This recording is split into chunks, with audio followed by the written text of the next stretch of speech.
자, 여러분 안녕하십니까? 오늘은 일본의 여러 가지 소식을 알아보겠습니다. 오늘은 상당히 쌀쌀하고요. 춥습니다. 왜냐하면 비가 촉촉하게 봄비가 내리고 있어서요.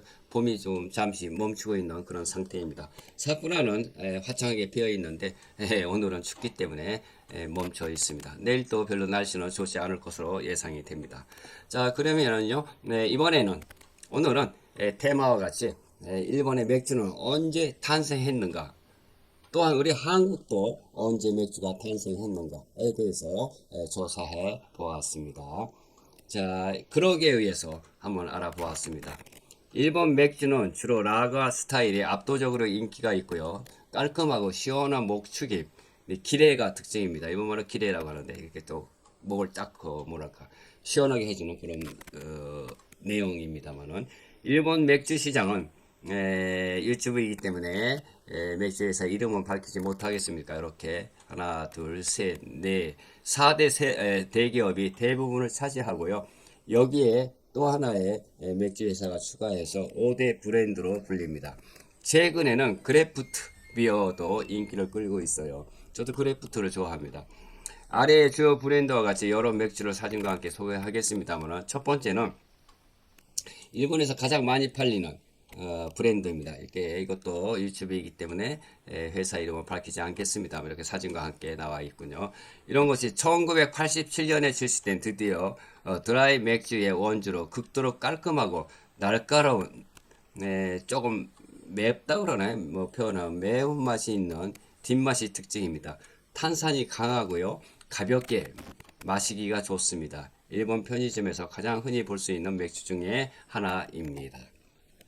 네, 두 번째로는요. 두 번째도 유튜브이기 때문에 회사 이름은 밝힐 수가 없습니다만은 저 하나의 큰 회사의 전통 강자라고 부드럽게 풍부한 맛이 있습니다. 대표로는 이렇게 사진과 함께 나와 있고요. 첫 번째로 짜는 메가로만 사육해서 만든 프리미엄 라가로 부드럽고 달콤한 보리의 향이 강합니다. 잔미가 좋고 고급스러운 맛으로 평가받습니다.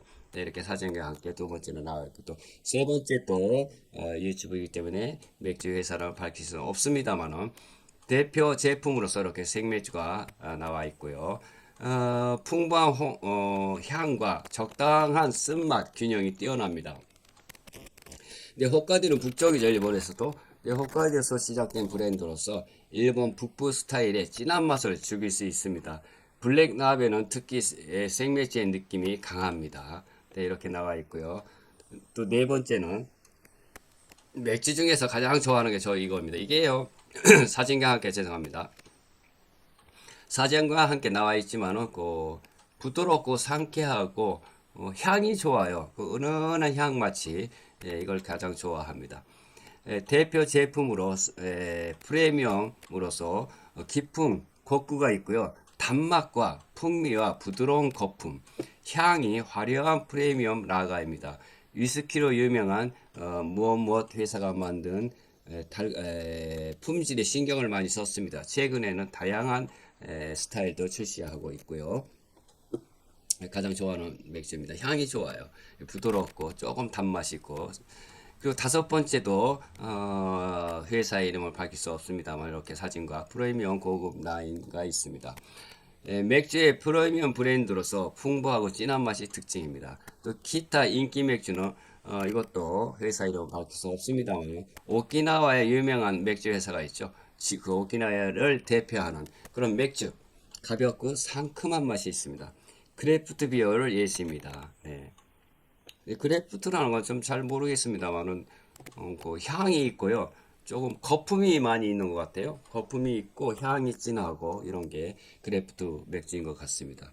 근데 일본 맥주의 마시는 팁으로서 대부분의 5% 정도의 알코올 도수가 좀 얕습니다. 생맥주를 추천해요. 편의점 같은데, 이자가야 같은데 쉽게 구할 수가 있고, 일본에서는 발포스, 발포스라고 해요. 이거 뭐 신장르가 태어나는데 별로 저는 좋지 않습니다. 개인적으로.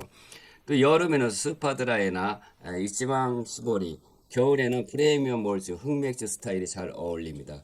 일본에 가시면 편의점에 많이 진열이 되어 있습니다. 이렇게 뭐 각양각색의 맥주가 이렇게 나와 있습니다만은 가장 좋아하는 거 여기 저거 파란 색깔의 맥주이고요. 그리고 맥주가 처음 소개된 시기, 그럼 맥주에 언제 탄생했는가에 대해서 한번 알아보도록 하죠. 17세기의 에도 시대, 특히나 1723년 기록 네덜란드 상인들을 통해서 맥주가 처음 일본에 들어왔습니다. 1700, 그러니까 1800년 정도. 네덜란드인들이 마시던 맥주를 일본인 통역관이나 관리들이 접한 기록이 남아 있고요. 하지만 이 당시에는 사케가 압도적이었기 때문에, 사케라는 건 일본 술입니다. 매우 희귀하고 일반인에게는 거의 알려지지 않았습니다. 네, 1853년 일본인 가모토 고민 네덜란드 서적을 참고로 해서요, 최초로 맥주를 실험 양조했다고 알려져 있습니다. 네. 일본에서 상업적인 생산, 양조가 시작된 시기. 일본 맥주의 실질적으로 탄생은 메이지 유신 1868년 이후 서구문을 문물 도입과 함께 시작되었습니다. 개항우, 요코하마 등 외국인 거리지에서 외국인들이 맥주를 만들기 시작했습니다. 1869년 일본 최초의 맥주 양조장이 재팬 요코하마 브루어리 또는 독일인 비카트가 세운 양조장이 요코하마에 설립되었습니다. 곧 폐업이 됐다 그래요. 1870년도에 미국인 노르웨이 출신 월리엄 코프랜드가 스프링밸리 브루어리라는 요코하마에 세웠습니다. 이 양조장은 나중에 지금의 일본을 대표하는 큰 맥주 회사의 전신이 되었고 상업적으로 성공한 첫 사례입니다. 많은 자료에서 요코하마를 일본 맥주 탄생의 요람으로 꼽아요. 근데 요코하마는 그 서양 문물이 그 들어온 장소이기도 하죠. 맥주뿐만 아니라 다른 여러 가지 그 서양 문화가 들어온 곳이에요. 1876년 홋카이도 정부 개척사가 개척사 맹주 양조소를 삿포로에 설립했습니다. 독일에서 기술을 배운, 역시 독일이군요, 맥주는. 독일에서 기술을 배운 나카가와 세이버가 초대 양조장이었고 여기서 삿포로 맥주가 탄생했습니다. 요약 타임라인으로는요. 1724년 맥주가 최초 기록됐고 네덜란드를 격리해서 나왔고요. 1853년 일본인 최초 실험 양조, 1869년, 1870년 요코하마에서 상업 양조 시작으로 스프링밸리 브리어리가 탄생이 되었습니다. 1876년에는요. 삿포로 정부의 주도 양조소가 설립되었습니다. 이것도 유명한 지금은 홋카이도를 대표하는 커다란 회사의 전신이었다고 합니다. 이후에 1880년도, 1890년대에 그 하나, 둘, 세 개의 본격적으로 브랜드를 출시하면서 일본 맥주 산업이 성장했습니다. 결론적으로 일본 맥주의 탄생 시기는 1870년대 초반 요코하마 또는 1876년 삿포로를 보는 것이 일반적입니다.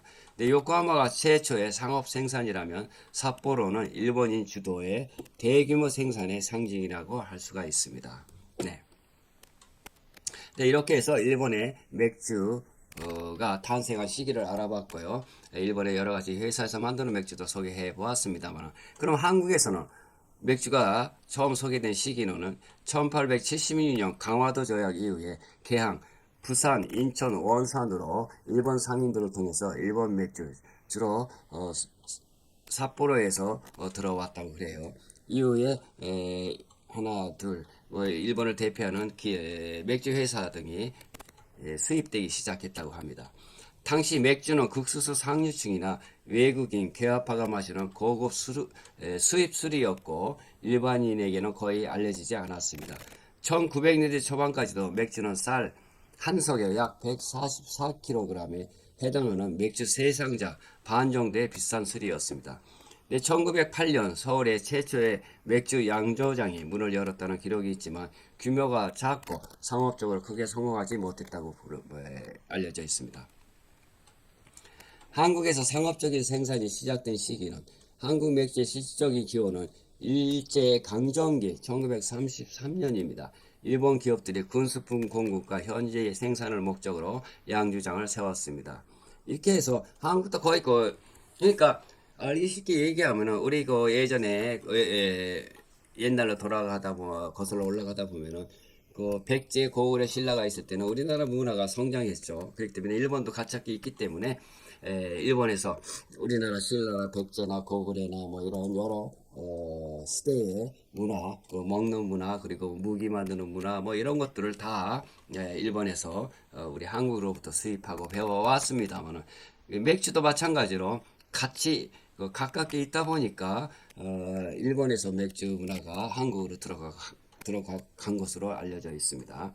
갇혔다 보면은 서로가 그렇게 왕래하죠. 사람도 왕래하다 보면은 여러 가지 여행이나 또는 먹거리라든가 또 마시는 술 이런 것들도 서로가 배우고 수입해서 만들고 해서 서로가 상부상조하는 이런 게 역사적으로도 알 수가 있습니다. 네, 이 요약으로는 1876년 강화도 조약으로 일본 맥주가 수입이 시작이 되었대요. 우리나라도요. 그러니까 일본하고 한국하고 술 문화, 맥주 문화는 거의 비슷합니다.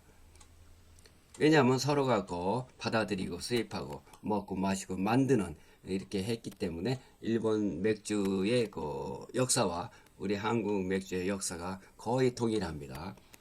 근데 광복 후에 발전을 해서 두 회사는 미 군정에서 민간으로 넘어가며 한국 기업이 되었고 한국 전쟁 복구와 경제 성장과 함께 대중화되었습니다. 네.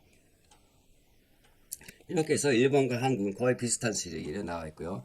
이렇게 일반 시민들이 맥주를 하고 재미있게 이야기도 하고 뭐 회사의 동료들하고 같이 술을 마시는 이런 문화가 이렇게 사진처럼 나와 있습니다. 그럼 세계에서 가장 유명한 독일의 맥주의 본고장 청정 라가의 천국입니다. 맥주 순수령으로 유명하며 필스나 헬레스, 바이젠북 등 다양한 라거와 메일이 뛰어나요. 네, 이렇게 해서 독일의 술이 이렇게 많이 나와 있고요. 첫 번째로요. 네, 두 번째로는요. 벨기에입니다. 세계에서 가장 다양한 맥주 스타일을 자랑한다는 벨기에입니다. 와인 참 화려하네요. 색깔도 맥주인데도 빨간 것도 노란 것, 좀 흰색, 부르스름한 거, 여러 가지 와인 같은 빨간 것도 있네요. 근데 벨기에가 세계에서 가장 다양한 맥주 스타일을 자랑한다고 합니다. 세 번째로는요, 체코입니다. 체코의 필스너의 탄생지, 세계 최고 청량 라거로서 유명합니다. 이렇게 체코가 이렇게 나와 있고요. 네 번째로는 미국입니다. 미국의 크래프트 비어의 천국, 혁신의 중심입니다. 저도 이거 뭡니까? 이게 사진을 보면은 와인 같아요. 근데 전통 라가보다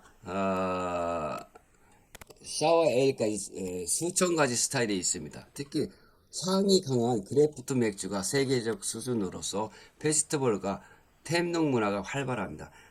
그러니까 그래프트는 향이 중시되고 있는 것 같습니다. 아까 일본 맥주 중 제가 제일 좋아하는 맥주 회사도 향이 좋아요. 근데 이것도 그래프트로 미국이 저하고 취향이 맞는 것 같네요. 이렇게 다양하게 색깔이 많이 나와 있습니다만은 그래프트는 참 맛이 있죠. 향이 있고 달콤하고요. 부드럽고. 다섯 번째는 영국입니다. 클래식 펌 문화와 리얼 에일.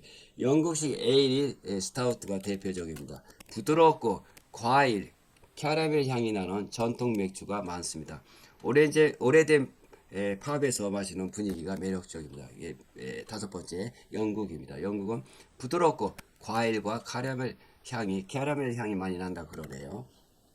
나라마다 조금씩 특징이 있습니다. 근데 일본은 이렇게 여섯 번째 깔끔하고 세련된 라가가 강자입니다. 우리 일본 맥주는 여러분들도 많이 맛을 보았으리라 생각하고 또 한국에도 많이 수입돼서 지금도 마시고 있으리라 생각합니다만은 일본 맥주에는 여러분들도 잘 익숙해졌다고 나름대로 생각을 하는데요.